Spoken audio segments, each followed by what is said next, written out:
In 1.9, we start our work with probability. So here we'll be able to solve simple probability problems. I need to point out the blue box on page 49. First, you want to determine all possibilities in a logical manner. So you either want to count them up or write a list. Then determine the number of possible winners. So all probabilities will be written as a fraction. You could also write it as a percentage. When you enter this in Moodle, however, you're going to enter it as a fraction. For example, 2/5, simplified fraction. So if we take a look at the first sample problem, it reads, if one of 4 points is picked at random, what's the probability that the point is on the angle?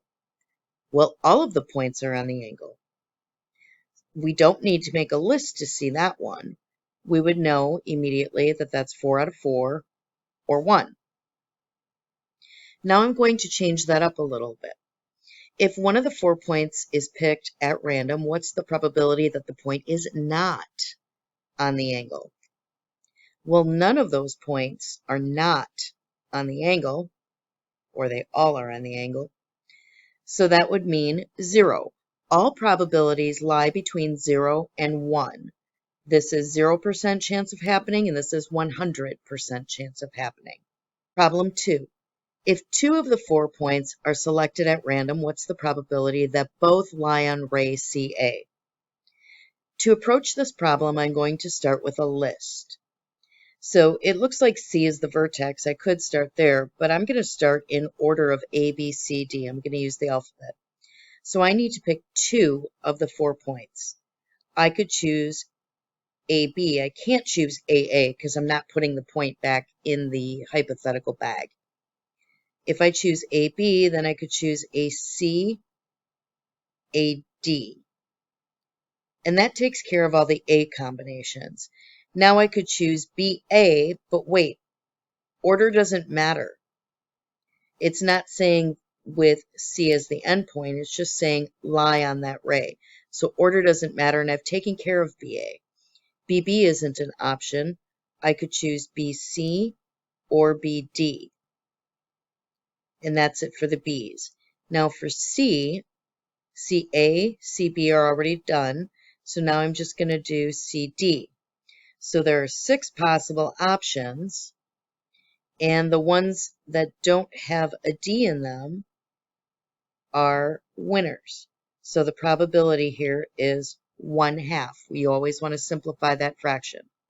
In problem B, if 3 of the 4 points are selected in a random order, what's the probability that the ordered letters will correctly name the angle that is shown?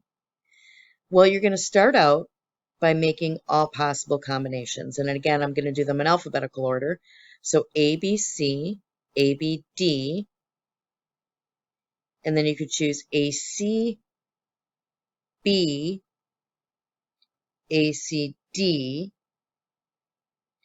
and then ADB, ADC, and that should take care of all the A's.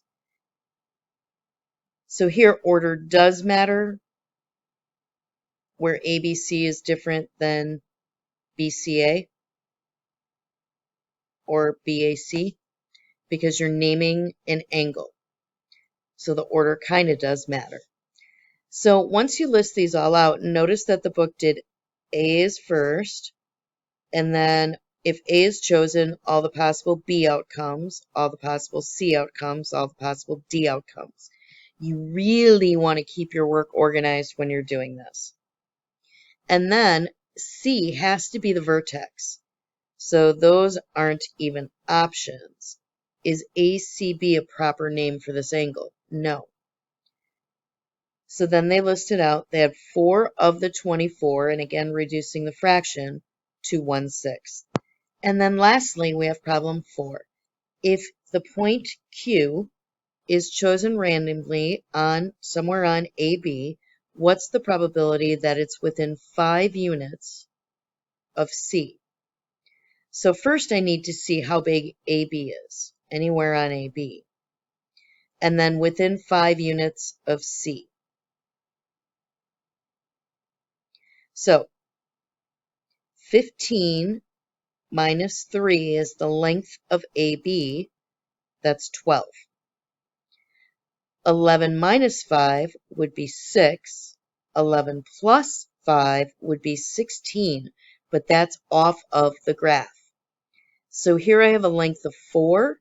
Here I have a length of 5. That means there's 9 possible places where Q could be randomly chosen and still remain within 5 units of C on line AB, line segment, I should say. Then reduce the fraction. 3 goes into 9 3 times. 3 goes into 12 4 times. It's 3 out of 4.